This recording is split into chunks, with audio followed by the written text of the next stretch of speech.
Hello to all traders and welcome back to another market review brought to you by Orbex. So the main headlines is that the S&P has hit another record high on its way to another fresh peak, and it's been a monumental rise over the last few months. If you think all the way back, well, just about 6 months ago in August, we had this very bad dip, this sell-off at the beginning of August thought that we were going to have a major correction, but we did hold on to prices above the 5,000 area, and it's just been shifting higher and higher, wave after wave to the upside. And around this point here, this is where the current President Donald Trump was elected officially, and then we had another spike in price action. Hasn't gone below that particular line since. And now, as you can see here, wave after wave, a little bit of choppy consolidation here, but we just did close, more importantly, at another record peak. So where next for the index? Well, earnings has been very progressive, and it doesn't look like it's going to slow down this year. We're seeing a lot of big tech companies, AI stocks,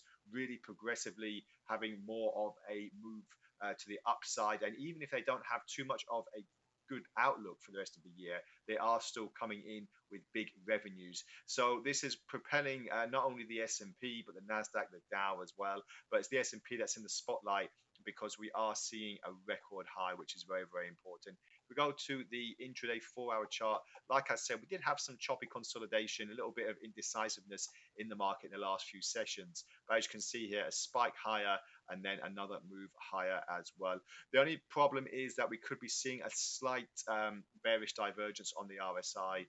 As you can see here, price action just being a little bit pressured on this particular indicator, which could mean we could have a little bit more of a downturn at the moment. So it could be a slight bit of pressure before potentially another move higher, but we'll have to wait and see. Let's just take a quick look on the Dow as well. 4-hour chart now. We're just seeing this kind of symmetrical triangle pattern, you could say, that's being a bit squeezed. We're just waiting to see now if it's a downtrend channel or if we're going to have more of just a bit more of a squeeze to the upside here.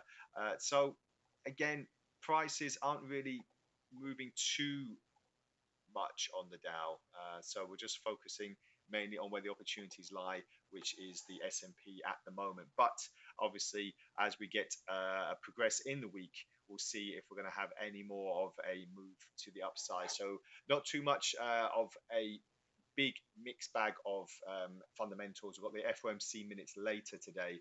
That could just basically be telling us the same thing that the panel have been saying the last few weeks, that they're not ready to cut so aggressively. They're going to wait until the end of the year.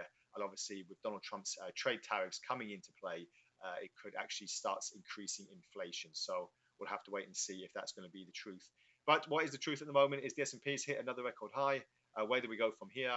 Well, stick with us, stay ahead, trade responsibly, and as usual, we'll post this video on our YouTube and Telegram channel. So we'll speak again next time. Bye for now.